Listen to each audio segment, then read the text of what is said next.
अस्सलाम वालेकुम स्टूडेंट, उम्मीद है आप सब खैरियत से होंगे। आज का जो हमारा टॉपिक है वो है मास ऑफ अर्थ। अब इसके अंदर हम जो डिस्कस करेंगे वो एक तो हम अर्थ की शेप को या अर्थ को डिस्कस करेंगे, और अर्थ में जो चीज डिस्कस होगी वो हमारे पास ME मास ऑफ अर्थ, इसको डिस्कस करेंगे।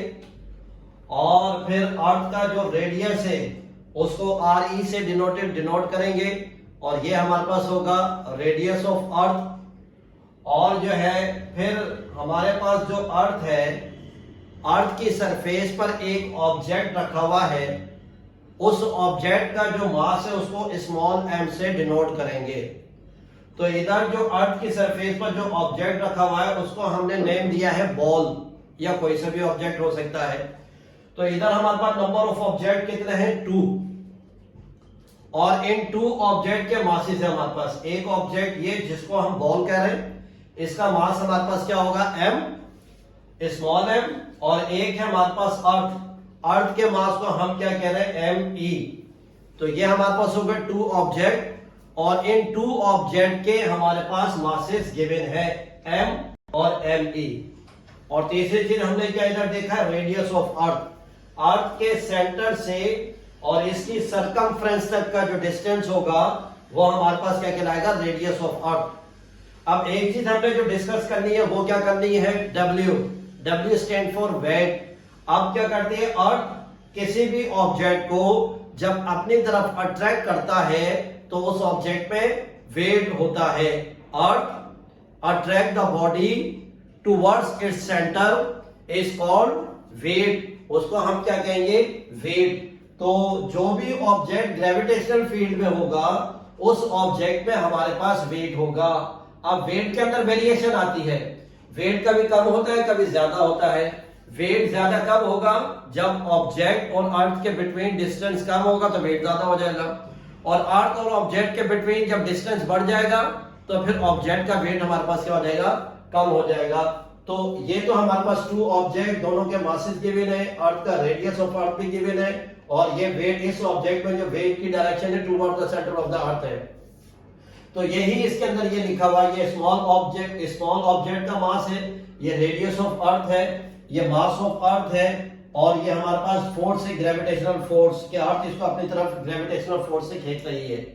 अब ये सारी जो डिस्कशन है जिसमें मैंने आपको बताया ME RE, ये 2 ऑब्जेक्ट हैं, और इन 2 ऑब्जेक्ट के ऊपर जो फॉर्मूला, जो टॉपिक अप्लाई होगा वो टॉपिक हमारे पास कौन सा है, Newton law of universal gravitation. अब ये टॉपिक है, ये पूरा थ्योरेटिकल टॉपिक है, और इस टॉपिक का जो हमारे पास फॉर्मूला होगा वो फॉर्मूला क्या है, F=G(m)(ME)/RE²। ये तो हमारे पास आगे ग्रेविटेशनल फोर्स, या इसको हम जो नेम देंगे फॉर्मूले को, वो law of universal of gravitation का फॉर्मूला आ जाएगा। अब इस फॉर्मूले का हमने क्यों यूज किया, क्योंकि ये 2 ऑब्जेक्ट यूनिवर्स में एग्जिस्ट कर रहे हैं और दोनों के मासेस हैं, रेडियस ऑफ अर्थ भी है और ग्रेविटेशनल कांस्टेंट की वैल्यू भी है। तो हमारे पास ये सारा कॉन्सेप्ट इस फॉर्मूले के लिहाज से लिखा हुआ है। फिर आगे हमने क्या करना है, इस F की जगह ये जो फोर्स है, इस फोर्स की जगह हम क्या लेंगे, वेट। वो क्यों लेंगे, क्योंकि अर्थ अपनी फोर्स इसके ऊपर लगा रही है, और इस ऑब्जेक्ट में हमारे पास क्या आ जाएगा, वेट। तो अर्थ ने इसके ऊपर लगाई फोर्स की वजह से इस ऑब्जेक्ट में वेट आ गया, तो जिसकी वजह से force and weight both are equal to each other. तो फोर्स इक्वल टू वेट, तो ये जो फोर्स है, अब ये फोर्स किसके बराबर हो जाएगी, W के बराबर हो जाएगी। और हमें पता है कि W मतलब वेट, और वेट का फॉर्मूला हमारे पास क्या है, mg। ये इक्वेशन 2 हो गई, ये इक्वेशन हमारे पास 1 हो गई है। फिर स्टूडेंट आगे लिखा है comparing equation and 2 we get, equation 1 and 2 we get. अब हमारे पास इक्वेशन 1 जो है, इक्वेशन 1 हमारे पास किसके बराबर है, F। ये इक्वेशन 1 है, और ये इक्वेशन 2 है। अब इसके लेफ्ट साइड पर लिखा हुआ है F, और F मतलब फोर्स किसके बराबर है, mg के।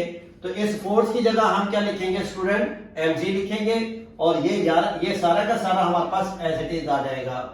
मैं फिर बता रहा हूं, ये जो फोर्स है, इस फोर्स की जगह हमने क्या लिखा है, mg। वो क्यों लिखा, क्योंकि फोर्स और वेट इक्वल है, तो जो वेट का फॉर्मूला है वही फोर्स का फॉर्मूला बन जाएगा। तो F की जगह हमारे पास क्या आ जाएगा, mg। और ये पूरी इक्वेशन इक्वल टू के बाद हमारे पास सेम आ जाएगी। अब ये दोनों इक्वेशन दोनों साइड जो स्मॉल एम है, ये स्मॉल एम क्या होंगे, एक दूसरे को कट करेंगे, एक दूसरे को कैंसिल करेंगे मैथमेटिकली। ये इधर इससे मल्टीप्लाई हो रहा है जी से, इधर आके जब डिवाइड होगा तो इसका मतलब ये ऊपर नीचे हमारे पास फिजिकल क्वांटिटी सेम आ जाएंगी, तो ये एक दूसरे को कैंसिल कर देंगे। तो जब कैंसिल कर देंगे हमारे पास क्या बचेगा, जी और ये G M E upon R E square, cancel करने के बाद ये बचा। अब R E square radius of earth का स्क्वायर जो है ये डिवाइड हो रहा है और जी से आगे क्या हो जाएगा, वो मल्टीप्लाई हो जाएगा और इक्वल टू के बाद जी एम ई हमारे पास रह जाएगा।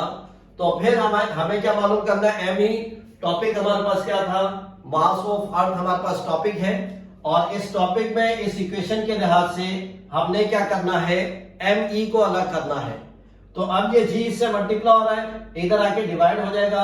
अब ये जो इक्वेशन आई है ये मास ऑफ अर्थ की इक्वेशन आई है। फिर स्टूडेंट आगे लिखा by putting the numerical value G R E और जी, इसकी वैल्यू कांस्टेंट है। जो स्मॉल जी है, स्मॉल जी की वैल्यू 9.8 मीटर पर सेकंड स्क्वायर, और R E radius of earth की वैल्यू हमारे पास है 6.38 10⁻6 मीटर, और कैपिटल जी जो हमारे पास है ग्रेविटेशनल कांस्टेंट, इसको हम कहेंगे 6.67 multiply by 10⁻11 newton metre square पर किलोग्राम स्क्वायर। ये तीनों की कांस्टेंट वैल्यूज हैं। ये स्टूडेंट आपको याद भी होनी चाहिए और इनके यूनिट्स भी आपको पता होने चाहिए। ये सिम्टम जो है एमसीक्यूज में भी आ जाते हैं, तो ये चीजें पता होनी चाहिए और मास ऑफ अर्थ का फार्मूला पता होना चाहिए। ये तीनों वैल्यूज जब आ जाएंगी और इन वैल्यूज को जब इस फार्मूले में पुट करेंगे तो इसको कैलकुलेट करने के बाद जो हमारे पास वैल्यू आएगी मास ऑफ अर्थ की, M is equal to 6 multiply by 10⁻24 kilogram. तो ये हमारे पास मास ऑफ अर्थ आया है और ये साइंटिफिक वैल्यू है, क्योंकि जो भी वैल्यू अगर 10 की पावर में आ रही है तो वो साइंटिफिक है। अगर 6 के साथ 24 0 लिख देंगे वो स्टैंडर्ड फॉर्म कहलाएगा, वो ऑर्डिनरी फॉर्म में कहलाएगा। तो ये उसकी बजाय हम साइंटिफिक जो है कंडीशन में फॉर्म में लिखेंगे। तो ये वैल्यू हमारे पास किसकी आ गई है, ये मास ऑफ अर्थ की वैल्यू आ गई है। तो स्टूडेंट उम्मीद है कि आपको ये जो टॉपिक है आज का समझ में आया होगा, आसान था, न्यूमेरिकल था। अस्सलाम वालेकुम।